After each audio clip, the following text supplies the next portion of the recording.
High everyone, welcome back to my channel Bangali Ghoroa রান্না।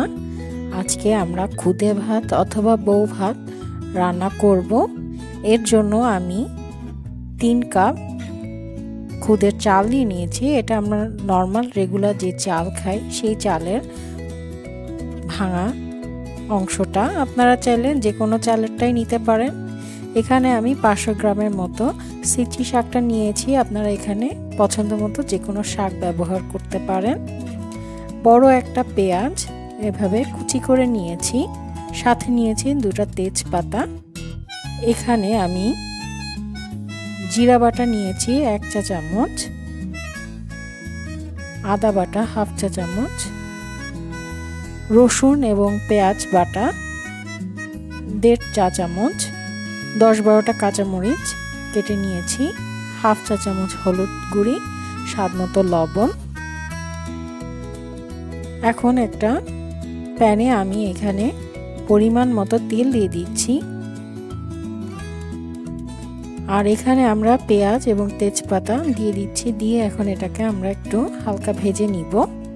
আপনারা চাইলে এই পর্যায়ে শাকটা দিয়েও পেঁয়াজের সাথে ভেজে নিতে পারেন। যখন পেঁয়াজটা এরকম হালকা ব্রাউন হয়ে আসবে তখন আমরা চালটা দিয়ে দিচ্ছি। চালটাকে আমি আগে থেকে ধুয়ে পানি ঝরিয়ে রেখেছিলাম। এখন আমরা এর মধ্যে যে মশলাগুলো আছে সব দিয়ে দিচ্ছি।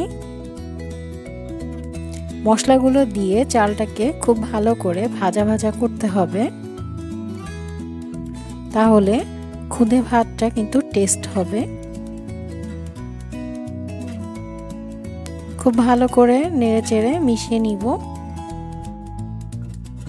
কয়েক মিনিট ভালো করে ভাজা ভাজা হয়ে গেলে এখন আমরা এর মধ্যে যে শাকগুলো ছিল সেই শাকগুলো অ্যাড করে দিব। আর কাঁচামরিচগুলোও এখন আমি অ্যাড করে দিলাম। শাকগুলো দিয়েও একটু ভালো করে ভাজা ভাজা করে নিতে হবে।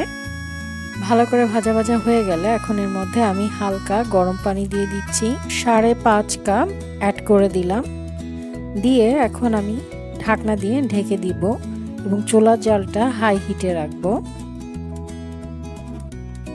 যখন দেখব এরকম পানি শুকিয়ে আসছে তখন একটু হালকা নাড়াচাড়া করে এখন এটাকে ঢাকনা দিয়ে ঢেকে দমে রেখে দিব।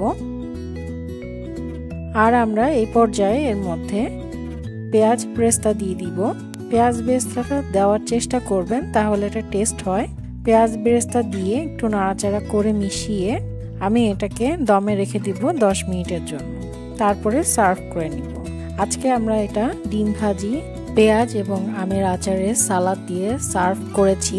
আপনারা চাইলে এখানে বিভিন্ন ধরনের ভর্তাও খেতে পারেন। এই শীতে একবার হলেও রেসিপিটা ট্রাই করবেন। সবাই ভালো থাকবেন। আল্লাহ হাফেজ।